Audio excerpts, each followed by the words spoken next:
Hey, this is JC. Welcome to Missed Again, where every missed shot is a lesson. It's not about perfect play, it's about my struggles and honest progress. In a previous video on the natural evolution of aiming in pool, I described that I visualize the shot as part of my pre-shot routine.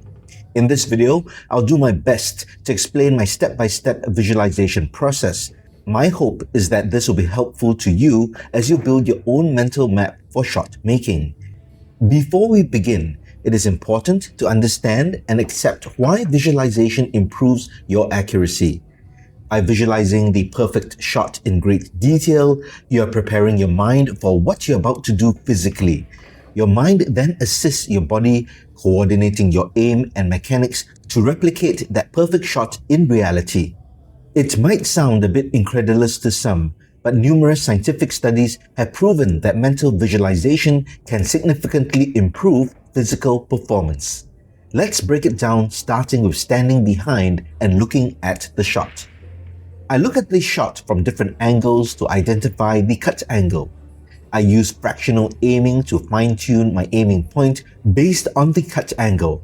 I then start to visualize the entire shot in as much vivid detail as possible. That is key. You must visualize every step of the shot just as you would take it. I visualize going down on the shot and getting aligned with the shot. I visualize performing pre-shot strokes and may physically mimic the strokes while standing up. I visualize performing the final back and forward strokes to contact the cue ball. I see the correct contact point on the cue ball and feel the stroke speed required for the shot. I then see the cue ball contact the object ball and see and hear the object ball rolling and dropping into the pocket. Once I've visualized the entire shot, I'm ready to take the actual shot. I repeat the exact steps as I visualized them, from getting down on the shot, performing pre-shot strokes, and finally shooting the cue ball into the object ball. Let's have a look at this again from the shooter's perspective. Once again, I look at the shot from different angles to identify the cut angle. While I use fractional aiming to get my aiming point based on the cut angle, you might use another method like the ghost ball. I then start to visualize the entire shot. Remember, the key is to visualize the shot in its entirety in as much detail as possible. I visualize going down and getting aligned with the shot. I visualize performing pre-shot strokes. I see and feel myself performing the final back and forward strokes to contact the cue ball at the correct contact point. I then visualize the cue ball contact the object ball and see and hear the object ball rolling and dropping into the pocket. Once I have visualized the entire shot, I get down to take the actual shot. I repeat the exact steps as I visualize them, or at least do my best, and if everything is done correctly, the object ball is pocketed as I saw it in my mind's eye. Once you have learned to visualize shooting and pocketing a ball, the visualization must extend to the cue ball and the position after the shot, that is, cue ball control. The objective is the same, to prepare your mind and body for the desired outcome. In this layout, I have to pocket the 9 ball and get in position to pocket the 8 ball. Naturally, the 8 ball should go into the side pocket. So ideally, I should end up somewhere opposite the 8 ball.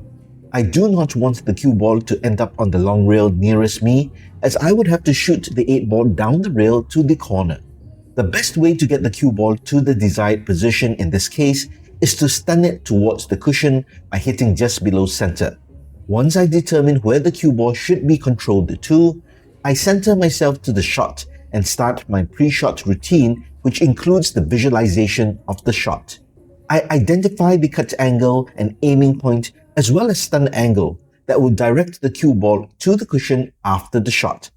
I visualize going down on the shot and performing pre-shot strokes. I see and feel myself performing the final backstroke and taking the shot. I then visualize the cue ball contacting the object ball and see and hear the object ball rolling and dropping into the pocket. At the same time, I see the cue ball in my peripheral vision stun towards the cushion and rebound off 12 inches. Once ready, I get down on the shot and try to recreate what I just visualized. The shot was as good as I visualized. I am set up for an easy straight shot on the 8th ball. It is important to develop a habit of visualizing even the seemingly easy shots. I have missed so many easy shots because I was complacent and did not perform my pre-shot routine and visualization properly. Take no chances and treat every shot with equal importance and difficulty. Let's look at one more example. For this layout, I need to control the cue ball for position on the 8th ball to the corner pocket. This shot requires a top right hit on the cue ball so that the cue ball will travel towards the cushion after contacting the object ball and then rebound towards the 8th ball. But the stroke speed must not be too hard so that the cue ball rebounds all the way to the opposite rail. I perform my pre-shot routine and visualization as described before, including visualizing where the cue ball should end up. I see, feel, and hear myself taking the shot and the movement of the cue ball after contact with the object ball. When ready, I take the shot as visualized.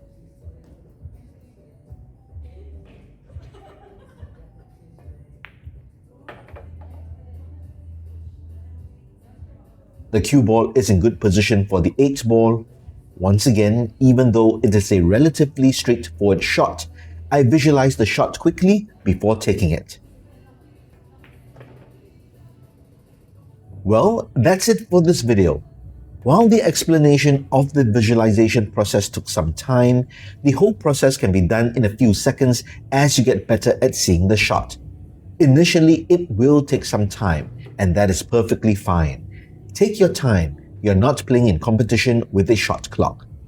Get used to seeing, hearing, and feeling the shot and incorporate it into your pre-shot routine. Do you use visualization techniques in your pool game? Is it similar to what I do, or are there differences in your process? Let me know in the comments below. If you liked this video, please give it a thumbs up. And if you liked the content in general, please subscribe to the channel and hit that notification bell. It will really help the channel out. You can download free tools to improve your pool game by checking out my merch store at mragainpool.com. Every miss makes us better, so let's grow together. My name is JC. Try not to miss again.